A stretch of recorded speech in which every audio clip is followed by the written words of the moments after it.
I'm not mad at it. Is a muscle car required to have a large front-mounted V8 engine that rumbles, vibrates, and growls, essentially doing the most while at the same time guzzling large amounts of fuel? Dodge doesn't think so, although this does do some of that. I'm Chris from AutoAcademics, and this is the all-new Dodge Charger Daytona Scat Pack.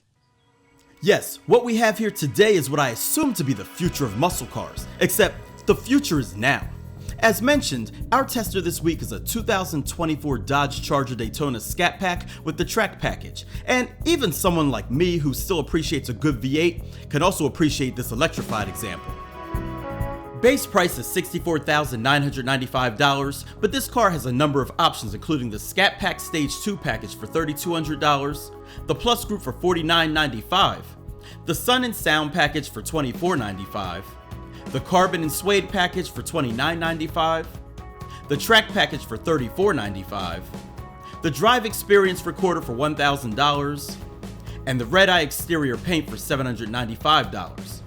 After adding destination, you get a total M.S.R.P of $85,965.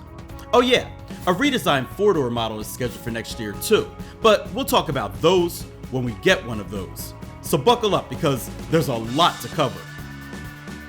The Charger Daytona is a rather substantial car, so make sure you clear room in your garage. It's long, but it also has a wide body stance to help accommodate its large wheels. They're staggered 20 by 11 inch front and 20 by 11.5 inch rear and come with Goodyear Eagle F1 Supercar 3 tires when ordered with the track package.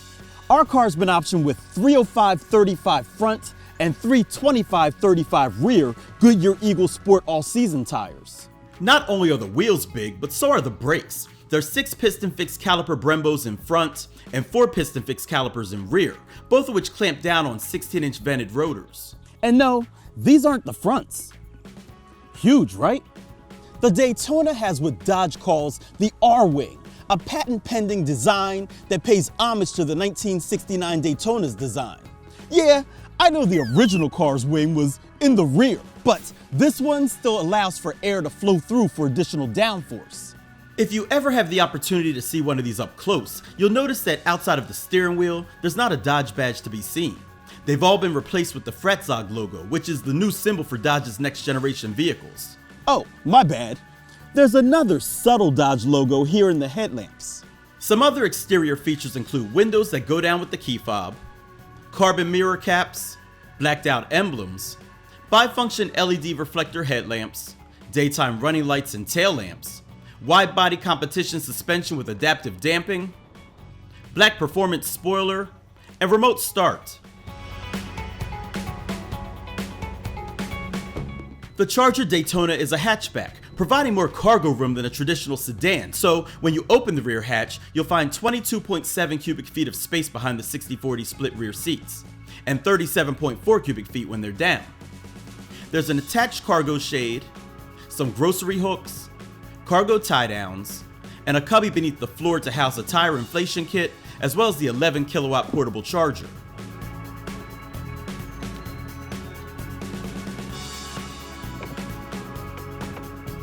As you probably know by now, charging with that takes forever.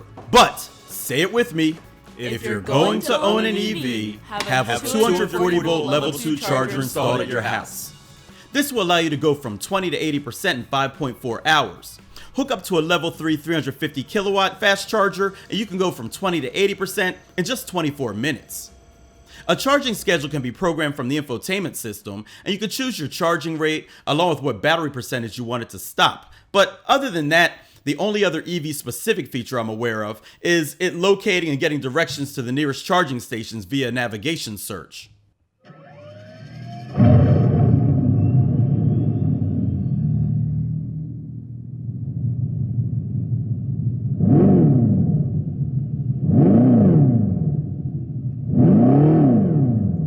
That sound you just heard is from the Fratzonic chambered exhaust. It's 2 passive radiators that kind of work like a subwoofer to create the muscular sound, and I'll talk more about it in a bit.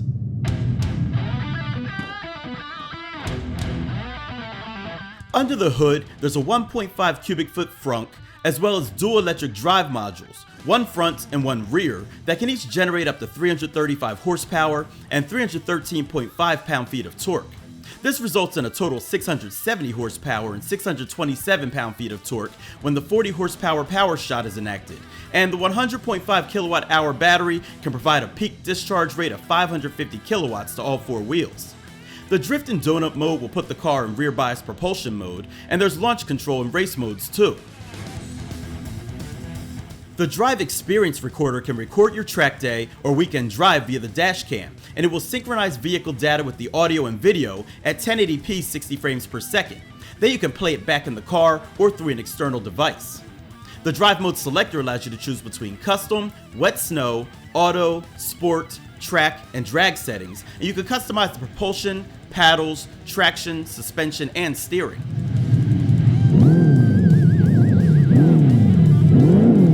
Choose the sportiest modes, and 0 to 60 miles per hour can be completed in only 3.3 seconds, and the quarter mile in 11.5 seconds.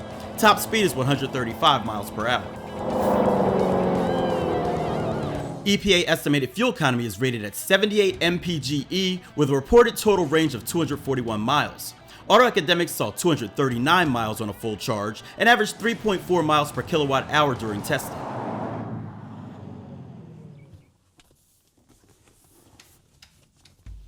One benefit of a large car is room, and this one has plenty of it. Yeah, my head brushes the C-pillar every once in a while, but leg and shoulder room are expansive. Even the middle location isn't too bad thanks to the bench-like seat. Outboard positions are heated, and the fixed panoramic glass roof keeps things airy. There are also AC vents, cup holders in the armrest, and USB-C charge ports too.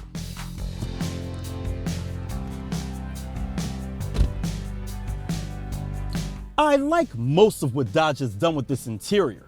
Now, the leather on the Squircle steering wheel isn't very grippy, but the wheel itself feels good in the hands. The seats are comfy and supportive, and there are a good amount of physical buttons to support the modern tech. Speaking of which, the displays look great, with a high resolution for both the graphics and the cameras. And while the software isn't the snappiest I've experienced, its functionality is still decent. Of course, you can control everything from performance parameters to EV details, but I do wish there was an easier way to turn off the Fratzonic sound. It's a lot of fun, but I don't want to wake up my neighbors every morning due to the fact that I forgot to put the car in stealth mode after a spirited drive. The headliner is suede, carbon fiber and suede wrap most of the panels, and both front seats are 12-way power adjustable with 4-way lumbar. The instrument cluster is 16 inches, the infotainment display is 12.3 inches, and all the controls are angled toward the driver. The steering wheel is heated, and the leather and suede performance seats are heated and cooled. The 914-watt Alpine stereo has 18 speakers, there's a wireless phone charger, and the doors have electric releases like the C8 Corvette. In case you didn't notice, Dodge has a special name for pretty much everything, and the attitude adjustment setting changes the ambient interior lighting to any of 64 colors, and the head-up display is large and informative too. Finally, Uconnect appears to be more in tune with your environment in real time. I received an alert on the dash that an emergency vehicle was approaching, and sure enough, there was one leading a funeral with the lights flashing and sirens blaring.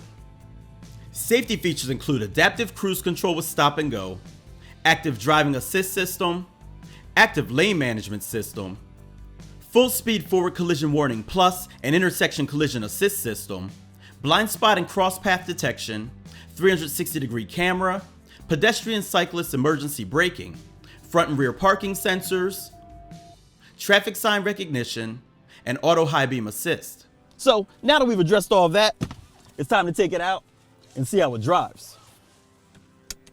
Woo! Weather's starting to change out there.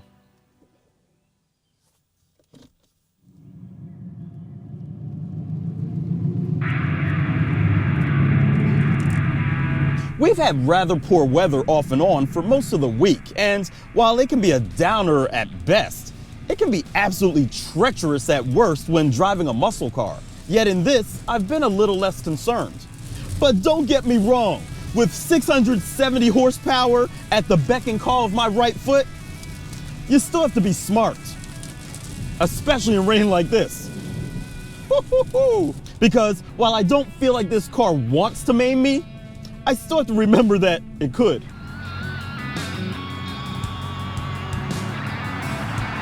Now, because this is a Charger and an EV, you know it's got to be heavy. And it is. But even with all that, it drives really nice. If you've ever driven a previous gen Charger or Challenger, it's that comfortable. Yet somehow, it still responds well to steering inputs. And that weight is no match for its power either. Again, 600 plus horsepower is no joke. Plus the all-wheel drive minimizes drama, for better or worse. Again, it's great for weather like this, but when I get on it hard, I have noticed a bit of torque steer. But if I had to choose that or the tail coming around to bite me, most days I choose torque steer. Although this is still a muscle car, so a little drama is to be expected. During daily driving, the brakes aren't affected by the weight either. They're brake-by-wire, so they don't directly connect to the master cylinder. But they're still strong, and if I'm being honest, a bit grabbier than I prefer at parking lot speeds. But I'll take more brake than less brake any day, so I'll leave that alone. Crazy as it sounds, no pun intended, I occasionally like the fratzonic noises that this car makes. Let me show you. This is it in auto mode, gets a little louder in sport mode, and then you get into the track or drag modes, gets real loud.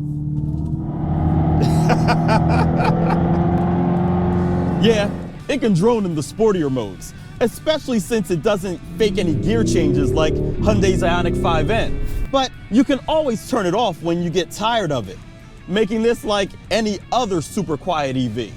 Now, visibility is about what you'd expect from any other low-sitting, long-hooded performance car, so check your mirrors carefully.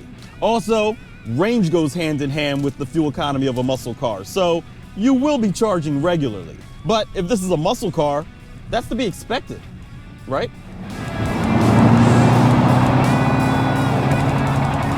It's no surprise that with zero opportunity for track time in this car, I have no idea what it's like at its limits. But for every day, it's pretty nice.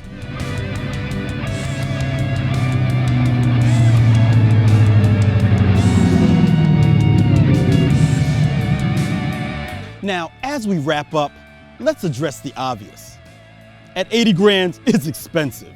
But that's the same as a Mustang GT 500 a few years ago. A Camaro ZL1 is over 70, and those cars don't have the technology premiums that EVs have. In other words, if you want performance, even from mainstream brands, it's gonna cost you. And based upon how well-rounded this car is, both in performance and daily use, I think I'm okay with the price. I also think I'm okay with the whole EV muscle car thing. Yeah, I still like my V8s, but this isn't bad either. Do you agree? Let us know in the comments below. As always, if you liked this video, go ahead and give it a thumbs up. Don't forget to subscribe and hit that bell icon so you don't miss what we have coming up next.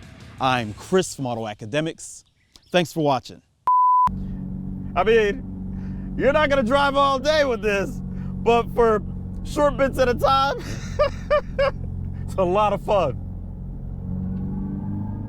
And it's loud. And it's not just loud inside, it's loud outside too.